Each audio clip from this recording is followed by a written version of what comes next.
The Completed Life Initiative presents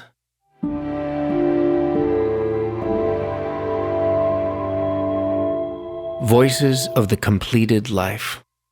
In each episode, we share unprecedented conversations at the heart of the human experience.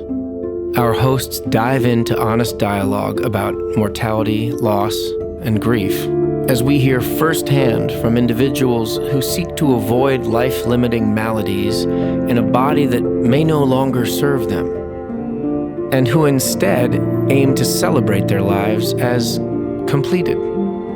These are stories that may challenge and surprise you. These stories are worth listening to. These are Voices of the Completed Life.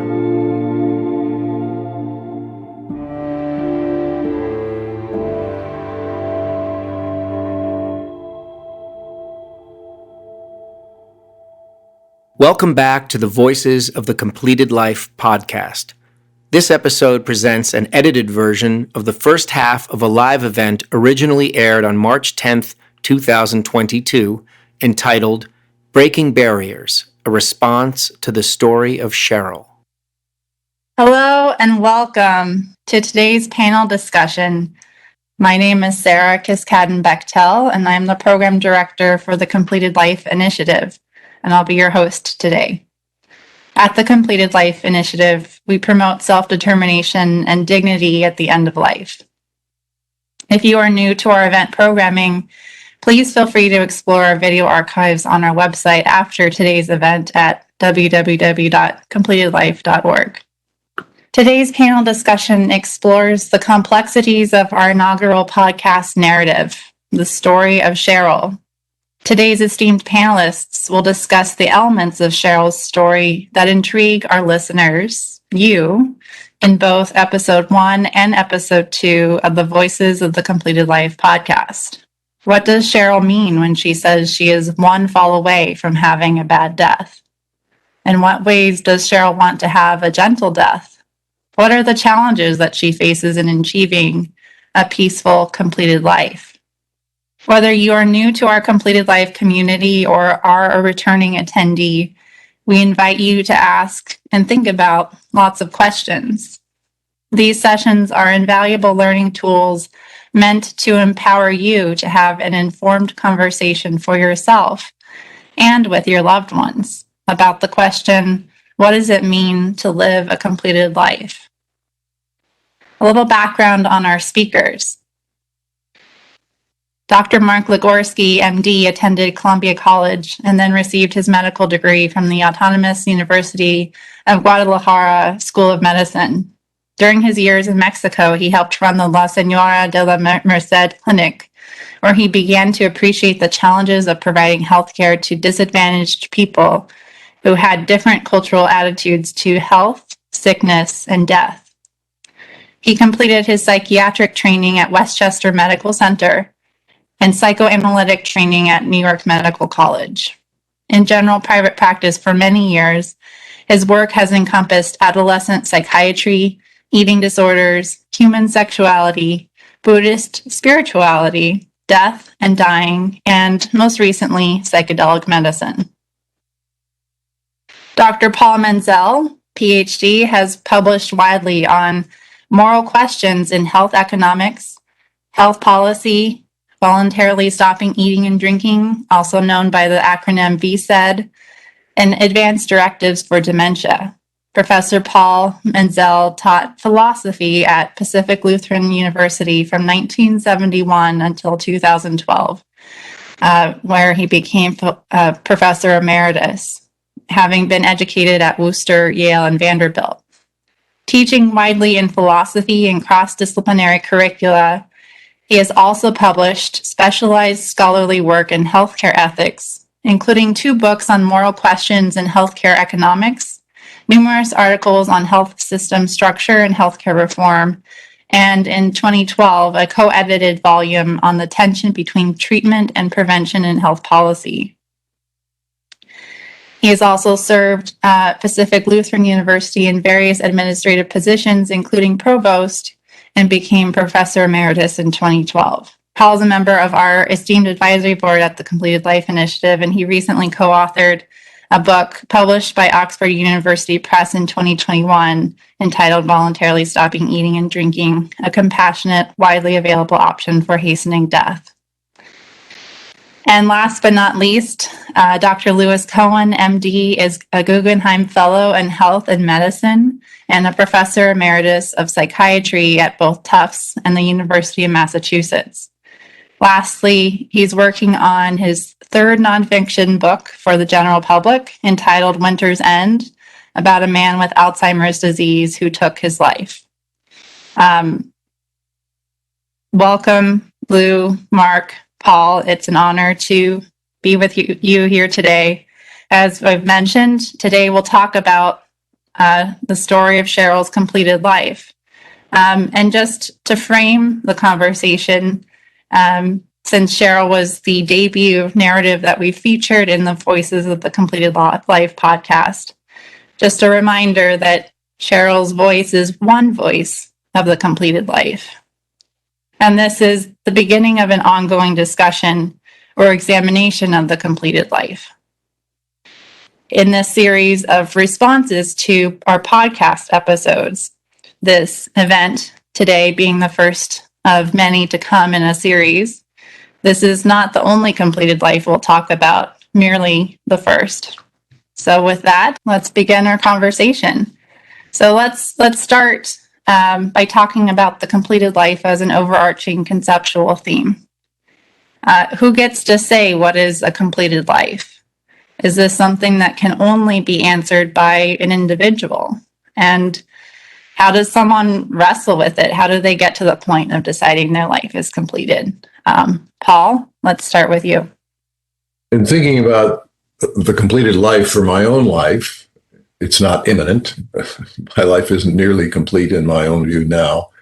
But I just can't really say the term to myself, the completed life. I say a complete enough life. And I do that because it's going to be a very subjective decision for me. And complete enough will mean that I've done enough things that define what I want my life to be and what I continue to be engaged by, balanced with the difficulties that are coming or already are right with me. And when that balance gets to a certain point, my life is complete enough. I'm not even sure that Sheryl's life is absolutely complete. It's completed because she completed it. And that's another aspect of the completed life, when people make their own decision, their free choice to end a life, to hasten death. What is it that is subjective? There's several crucial subjective elements here that can only be defined by the person whose life it is. One, obviously, the suffering and the burdens that are too great to go on with. Burdens can be just disappointments, too. But another subjective element is the conception of their life. What is it about their life that seems to have an end point now? And a logical, appropriate, coherent endpoint. People have vastly different narratives and conceptions of their own lives to themselves and seen by people around them too. And it is just very different for one person than it is for another. And we can all sort of try to make some objective notion, well, her life is more complete even for others than not just subjectively for herself. When we think about the coherence of a life, a novelist might write about certain characters and try to pull together all those, the big story of a person's life, and we can maybe talk about the objective coherence of a person's life, and now the coherent ending is coming. But I don't want to really get close to that.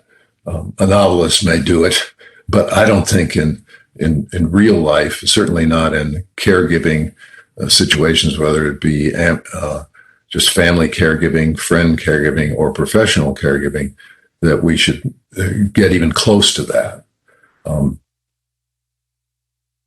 Sheryl, it seems to me to be a remarkable example of the completed life, completed on her terms and in terms of her own conception of when her life best end. And a life is not just life at moments. Her life is the life overall. She talks about her gardening, her volunteer activities, other things that have meant so much to her for so long. And it's because of those that she can say, now my life is complete enough. And I don't want to wait for that one more fall, which would make it a very unfortunate completion and drawn out. Thank you, Paul. Mark, what are your thoughts? I think obviously from a rational point of view, the idea of someone making this decision for themselves seems perfectly reasonable. I think the broader context is this idea or the willingness to not be so attached to life. I think that one of the problems, and certainly this is true in most of medicine, is that we have always favored life as a preeminent good to the exclusion of anything else. The need to hold on to that. And for someone to make a decision like Sheryl did, it's clearly that she holds on to life much lighter, that it isn't this desperate thing that she needs more and more of. She sees that just as another commodity that when it no longer serves her, she's able to let go of it. So you have these two poles of the primacy of life and the inevitability of death. But I would actually back that up a second, and maybe about the question of suffering, because I think that's what really is central to Sheryl's story, is that she is so afraid of here's this elderly woman living on her own. They're friends, but there's no family nearby. There's nobody to really take care of her should anything happen. And she, as she says repetitively, she's one fall away from fill in the blank, nursing home, assisted living, disability. And that consideration of suffering was unthinkable for her. And she was not going to abide by that. But to get to that point, she has to not be holding on to life that tightly. She has to just see it as another thing that she can say, you know what, this was good, but I'm ready to put it down. I think for me, what was remarkable about Sheryl's story, and I think this is a woman who gave this a lot of thought. And of course, there's a context of her having given a podcast, given an interview. She is so clear and dispassionate and enthusiastic about the choice that she made. I've got to believe that there was an earlier moment where it was like, oh my God, this is, I'm looking over the edge of a cliff and it's like, that's a big step. I don't want to take that one. That she had to have had some sort of process in terms of fear, in terms of dread, that said to her, I'm not going to go there. So, yeah, I think most people that we would talk to would not be quite as philosophical as Sheryl. They would be much more centered around their fear and suffering, or the fear of suffering, as the determinant that pushes life away. Sheryl seemed to have approached it from a little bit more of a philosophical perspective. Thank you, Mark. And Lew, what are your thoughts?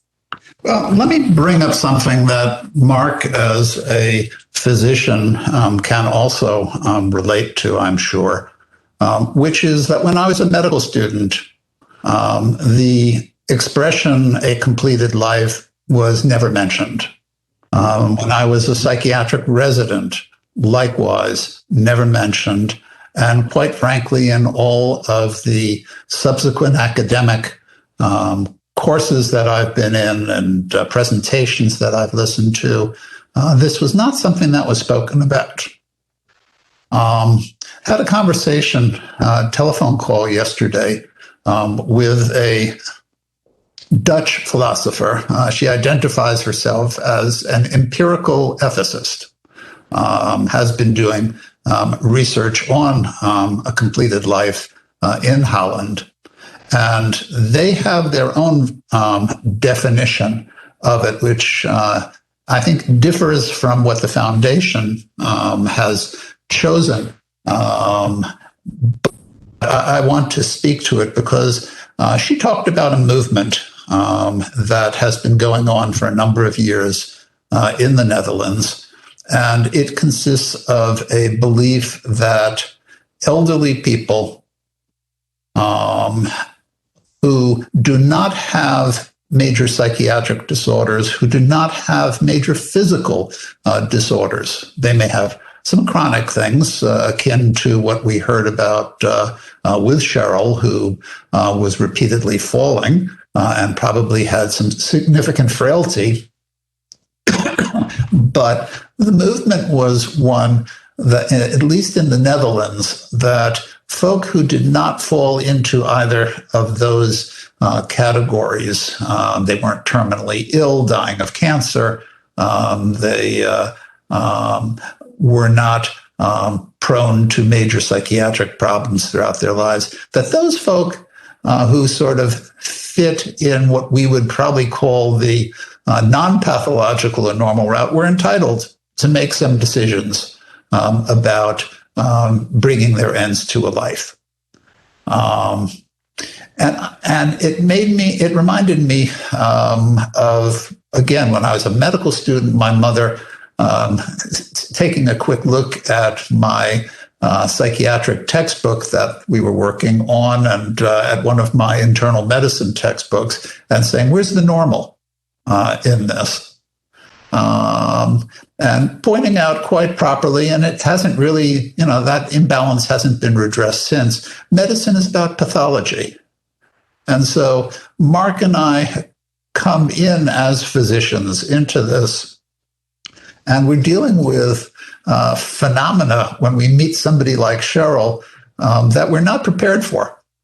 And I know for myself, and I'll just give a little background how I got interested in this end-of-life stuff. I did an evaluation of a woman who had made a suicide attempt, serious suicide attempt, as close to dying as you possibly can. And the first thing that jumped out of the page when I reviewed her medical record was that she was a dialysis patient. She'd had kidney failure and for the last 10 plus years had been maintained with dialysis. And the second thing that jumped out when I went to see her was none of the things I'd been taught about depression or about the people who make clinical suicides were applicable to her. She did not meet the criteria. She did not strike me as that. She was not someone who had made previous suicide attempts. And she told me in a very rational way why she had, in this occasion, chosen to do an overdose. I asked her what to me was the immediate logical question that I had, which was, well, why didn't you just stop dialysis? If you wanted it over, why didn't you just stop dialysis? And she said that she had tried to bring up the subject with her husband, and he burst into tears. And she didn't even try to bring up the subject with her nephrologist, with her physician, because in her words, he would have considered it a professional failure. So she woke me up to the fact that there are people who certainly don't meet the same picture as one sees with folk who make suicide attempts as a product of psychiatric disorder. And this is really what got me interested in it. And as I got to say, as I listened to Sheryl, and we can talk further amongst us as panelists, she struck me as in that same vein as well. Nothing jumped out for me that this woman had the thing that people worry about, a major depression, a major depressive disorder. So let me leave it at that. And again, this is something we can go back to or pursue. Thank you, Lew.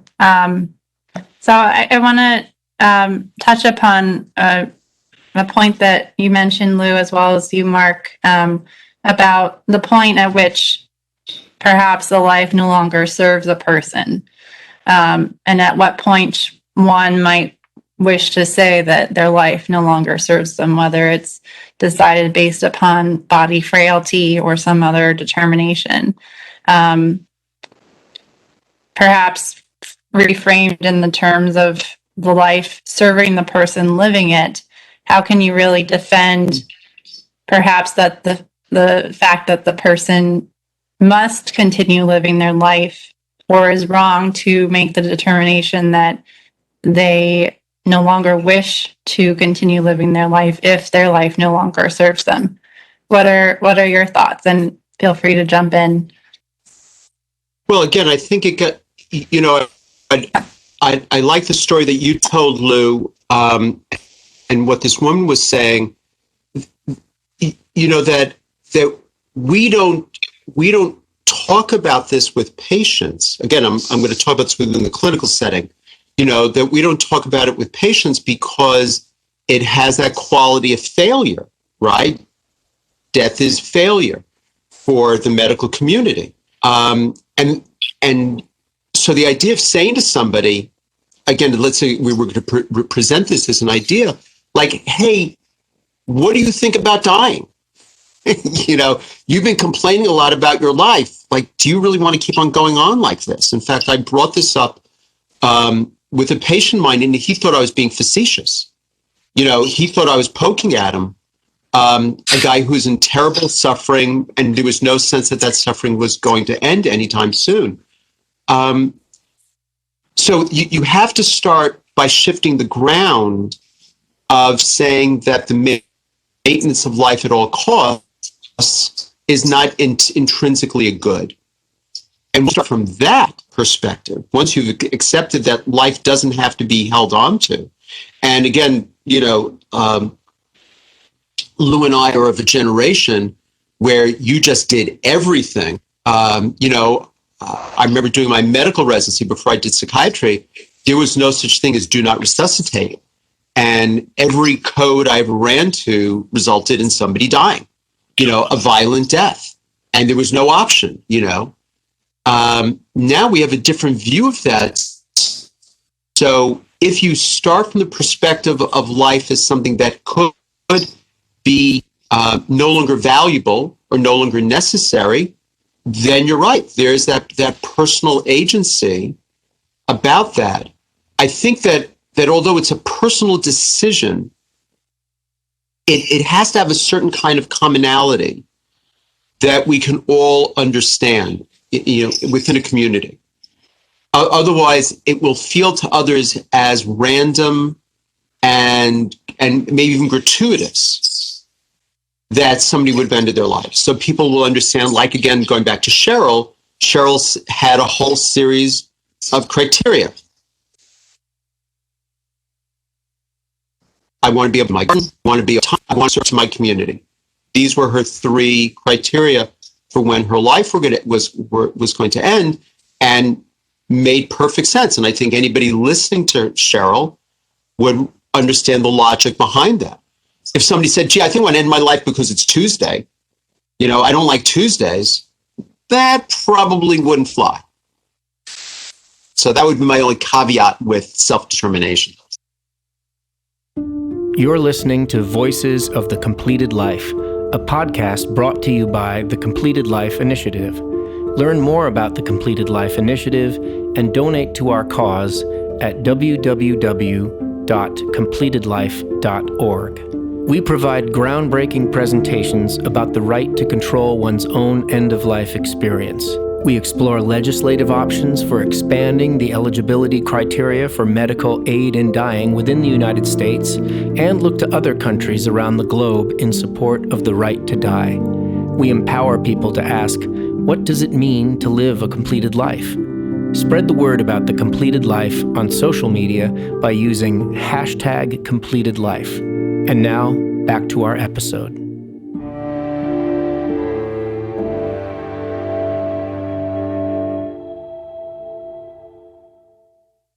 I like the phrase that it be understandable that a person sees her life as completed or complete enough. We can, I think, readily, I at least, have no trouble whatsoever seeing Sheryl's decision as understandable from her point of view. But in seeing it as understandable, I don't want to say it's objectively better way for her to complete her life or for anybody to complete their life. There may be equally good and admirable, but extremely different ways to end a life in circumstances very similar to hers. People who would adapt to not being able to do their actual physical volunteer work. People who would adapt to not being able to do their normal gardening and maybe just look at pictures of it again or have conversations with neighbors who are still actively gardening and run into this or that trouble, et cetera, et cetera. We can all not only think of adaptations, but realize that many times when we see people adapt, we admire that adaptation. We don't say, oh, why did she push herself into adapting? We don't say that. We admire the person who adapts. So there are different admirable completings of lives. And again, I want to just really hold at great arm's length any objectification of any of these as, better than another. Even though I think in our society, we may actually want to say some are more admirable than others. But that's another complex subject. Well, let me pick up, if you don't mind, Paul, where Sarah tossed this grenade in our midst about surviving. Because I know what her question made me think of was Tarzan. And a series that I followed avidly as a youth, in which Edgar Rice Burroughs spoke really for his time when he had his character say, "I will continue to fight on while I have a breath of life in me." We just saw on the news yesterday about the Shackleton expedition to Antarctica, and how they've now found the boat tucked half a mile down in the ocean. But the story was so appealing to everyone at the time, and again, this predates me.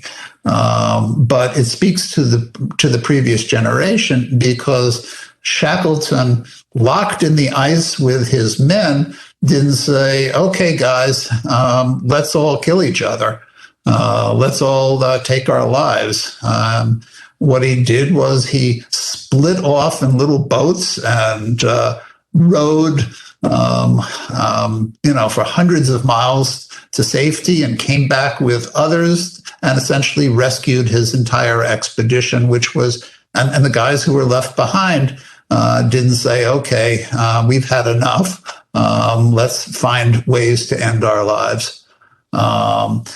So that the generations that have come before us, survival was more than admirable.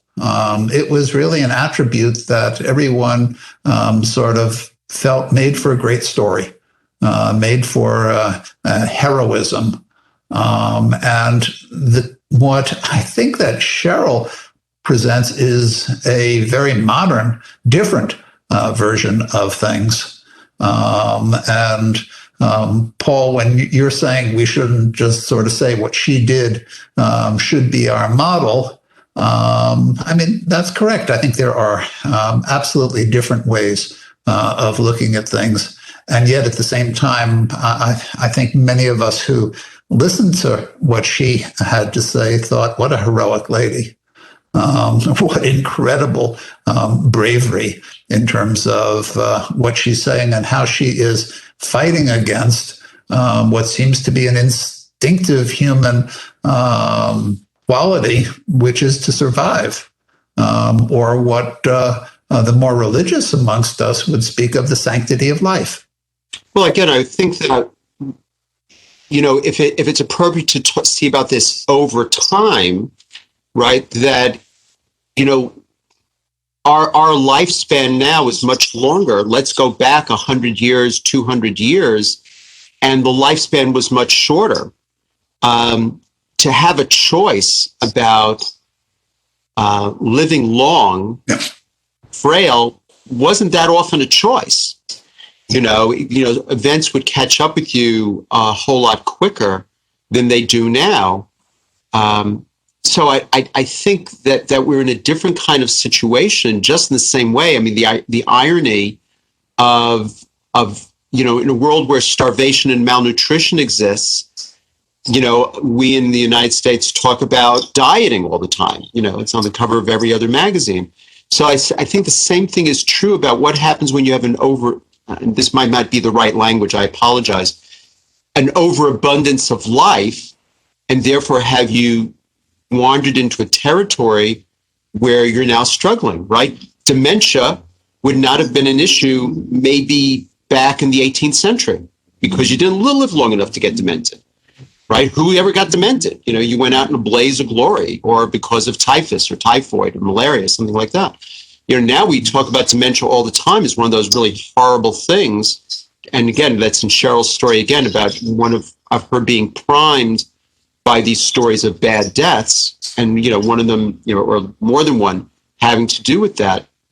I think where Shackleton and his people are different is they had glorious purpose, and never lost that glorious purpose, even though it took a long time.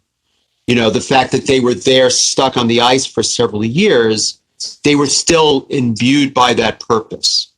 If they hadn't had that, it would have been a different situation.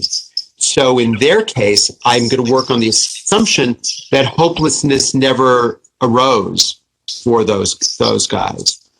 Had there been a true sense of hopelessness, is that we're doomed and we're never getting out of here, that might have had a different story for them. So I think those is kind of the distinctions, I think, from then versus now.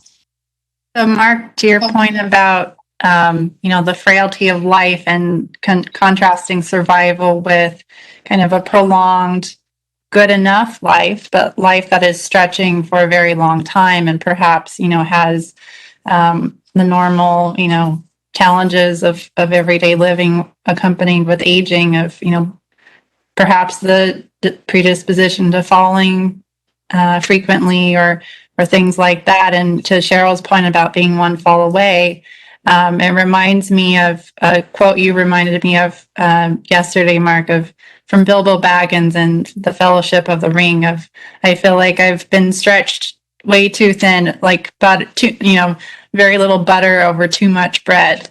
Paraphrasing, of course, but to Mark Peterson's point in the chat, he's wondering, is it life that fails us, or is it our body that fails us so that life becomes unbearable? And from the perspective of Sheryl, what do you think? I don't think life failed Sheryl. Sure. Sheryl saw life, her life, in her context, with her conception of her own life and what she most wanted to live for, and the hope she had for the people after she was no longer here. She puts the conservation of resources pretty high on her value system.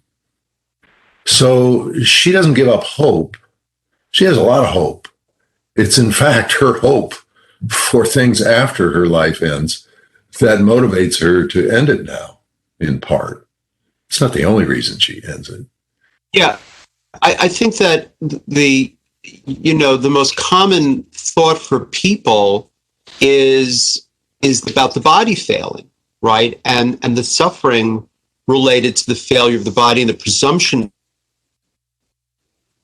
of failure and suffering that's going to come along. This is where it gets very tricky for us in psychiatry, is what happens when you become tired of life, but your body's okay or okay enough. And this is where it gets really like, is this depression? Is this the suicidality that we need to hospitalize people for? Or is it really an awareness of, I can't tolerate those Sunday afternoons. I'm done with that. I've checked off all the boxes. I've done everything I've wanted to do. And it just feels like rinse, repeat, rinse, repeat, rinse, repeat. We would generally talk about that as depression and despondency, but I can really accept the fact that somebody may really have an appreciation of saying, I've got nothing, life has lost all zest for me, not because I'm depressed per se, it is because, it would just be just repeating, it'd be just doing it over and over again. So there might be a point where it isn't about the body. It is really about the appreciation of life itself. And I'd say life experience. I mean, one of the things that I liked a great deal, Sarah, about your decision to break Sheryl's story into two parts, with the first part being the litany of deaths that she experienced, is because that was a staggering account. I just jotted it down. She spoke about her mother's death, her father's death, her mother-in-law's death, her father-in-law's death, her brother, her daughter, her second husband. There comes a point, I guess, when you are in your 80s, and I'm not quite there. I have another week to go, and I'm going to hit 72.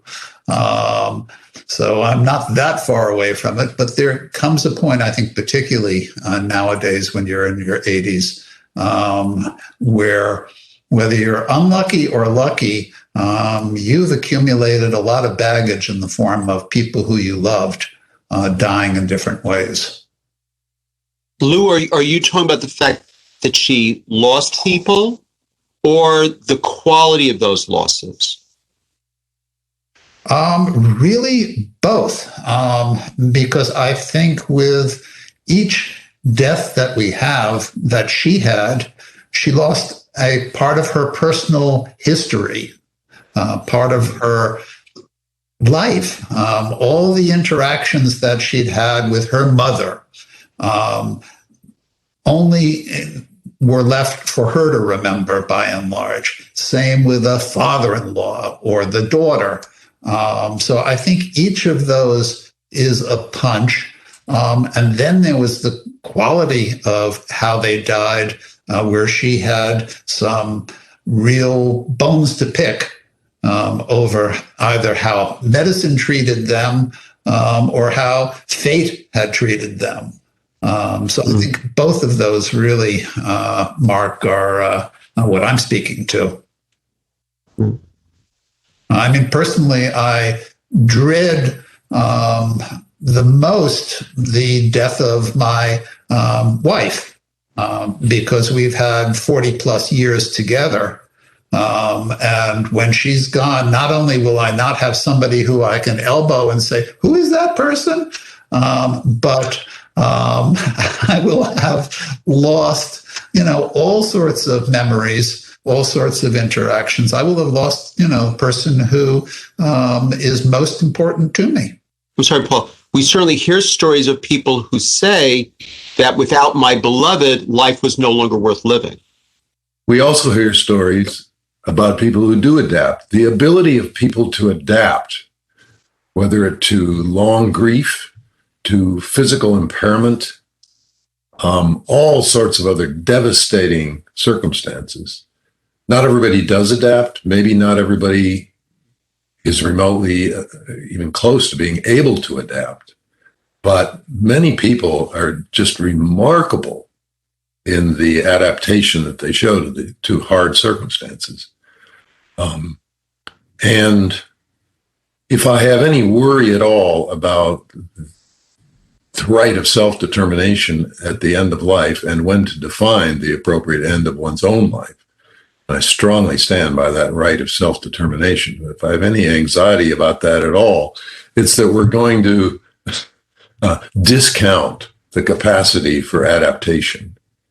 And perhaps another worry is that we get too perfectionist about our own lives.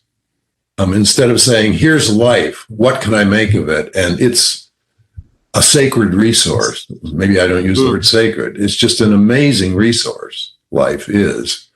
Even if we're looking at life as a resource for us, which is a very instrumental way of looking at it, still, it is an amazing resource. And I don't want to get too perfectionist about what life has to be for me to be able to appreciate it. Mm-hmm. And I do worry at a time when I see a lot of people in our society being ultra perfectionist about things. They're perfectionist about their kids. If my kid doesn't get into an Ivy League school or whatever this pressure be, doesn't make an NCAA one basketball recruit, I think the perfectionism about them, it's not just about others that is destructive. It's perfectionism sometimes about themselves. Even though, I mean, Shackleton was a perfectionist about an adventurer who could brave all sorts of unbelievably impossible circumstances and survive. I suppose you can look at him as a kind of perfectionism. And perfectionism in the right context can be absolutely admirable. And in other contexts, it can be the sign that we're spoiled. You know, the irony is that Shackleton never succeeded in any of his adventures. Every single one of them failed. He's a great adventurer, all failed. He never lost a man. I think, I'm sorry, take that back. I think one of them died of appendicitis. But in terms of exposure, he brought all his men back. He was well loved, but all his expeditions failed. You know, I think I love what you're saying, Paul. You know, I think the very fact that we're doing this webcast, the very fact that something like the Completed Life Initiative exists, is about the changing of the dialogue, where at one point it would have been unthinkable. I think that if this becomes a thoughtful idea that people can embrace, then there is that engaged conversation that, to your point, Paul says, like, what are you whining about? You know, what? It was Tuesday? Really? You're going to do this because it was Tuesday? Like, come on. The latte was cold? Like, you know, suck it up, buttercup. Life is worth more than that. Obviously, I'm being facetious. But yeah, then there's a possibility of debate, but it accepts that Sheryl's action is a legitimate outcome. And to further go with what Paul said about human beings' incredible adaptability, it takes different forms, and we need to appreciate that. So to just stay with what I appear to be focused on now, which is the death of a spouse, you know, it is said that, and I've got to witness this just in the past few weeks, that when that happens, women mourn and men replace. And damned if my best friend, whose wife died earlier this year, didn't immediately get snatched up and taken off to Arizona for a month by some woman who he had known, in fact, with his wife for a number of years. So I would just speak to the different ways that we adapt and that we cope. And again, I do think that, to go back to what you said, Mark, about Sheryl's criteria for why she wanted to die, that's what she put together. And they make sense to me, but they wouldn't necessarily be applicable to you or to Paul or Sarah. or to me when it came down to making that ultimate decision. And to your points about adaptability, which are absolutely well taken, I remember asking Sheryl, with such a brave and prescient presentation of her completed life, it seems like you've done everything you've wanted to do. And she was very quick to say, oh, no, I haven't. I still have a bucket list. And yet, her arm was in a sling. She had recently fractured her arm. She couldn't garden. It was her dominant hand. And she didn't want to be a burden anymore. She felt like she was taking up essential resources and likened it to, the consciousness and crisis about climate change. And so from that perspective of, maybe someone doesn't want to adapt to their change in circumstances. And, Sheryl's circumstance of not having a terminal illness contrasted her very poignantly with someone like, for example, Brittany Maynard, who had the tragic circumstance of not having a choice. Can I just throw some, can we play devil's advocate for a minute? And, because we're being Sheryl is courageous, Sheryl is heroic. What if we flip that and say, can we make an argument that she was really wrong? Because I'm sure there are going to be people who are appalled by this articulate, thoughtful woman. Is there an argument to say that she was being self-indulgent, that she should have adapted, that she should have reached out to family? Obviously, there was no family around, but obviously, again, from listening to the podcast, there's at least one niece somewhere. There are grandchildren. Maybe there's a son-in-law. Where are all these people? What are they? What? They're so unloving. They're so uncaring.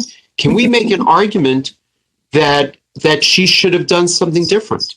Because I imagine other people will be appalled by this articulate, thoughtful woman with no serious terminal illness decides to end her life. I don't want to make the argument that she shouldn't have ended her life, because even if she's not suffering at the moment,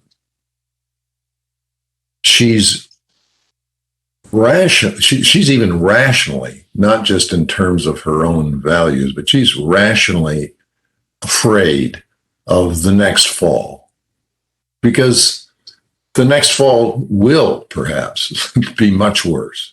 Mm-hmm. People don't know what's coming around the corner. And yes, they don't know the good things that might be coming around the corner, but they also don't know the bad things. And she tries to size up what those are. And then in the context of the values of her life, and I think we have to sort of picture her saying, what does my life stand for? I know life is more valuable than just what it stands for, but my life is in part what it stands for. I've made my life that. And I want my life, which is in part my life as it lives on in others after I die, because that's still part of my life. We have a social life. We're going to have a social life after we die. It's just going to be sort of it'll be one way, but that still can be a lively life. She wants that to be representative of the life she most wanted to be. And it will be if she ends it now, I think, in a stronger way than if she had adapted. So yes, the remarkable ability to adapt should never be overlooked, but we should never say they ought to adapt. So I'm really, even though I'm fearful of the perfectionism in society, I'm also, I think, I would be very strongly opposed to saying that what she did was the wrong thing. Well, what I'm surprised by in her narrative is that neither, at least from her description, neither her primary care doctor nor the bioethicist or the review board physician nor her therapist ever seemed to argue with her. At least she doesn't describe that. Anybody said, like, wait a second, you can get an aid. We can help your house become more friendly so you don't fall. We'll get you a walker. We'll get you in PT so your legs are like, where's your son-in-law? Like, where can we help you do all that? And I'm and again, I'm playing devil's advocate because I do appreciate and agree with what Sheryl did. But those other things being unanswered leave open questions for, again, I'm saying this guardedly, a rush to judgment on her part. To just go to what Mark spoke to, which is what about this the family members who she's leaving behind? Call it the family card, if you will. It's almost an unanswerable tactic that those who love you will throw out, which is basically, how could you leave when I'm going to be graduating, or your grandchild or great-grandchild is about to be born, or any number of, we want you to come live with us and be, more of a part of our family.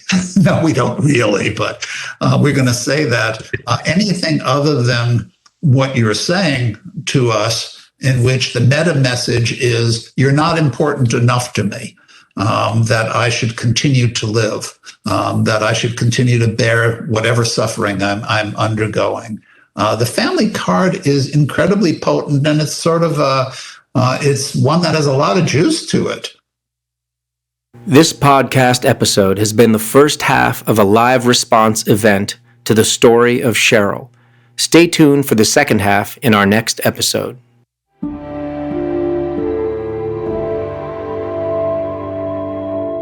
This has been Voices of the Completed Life. Thank you so much for listening. Visit us at www.completedlife.org. That's completedlife.org, where you'll find extensive video content regarding resources on aid in dying, featuring discussions led by expert clinicians, bioethicists, policymakers, and end-of-life doulas. At the Completed Life Initiative, we advocate for a person's right to direct their own end-of-life care. Take control over your transition, your life, your choice.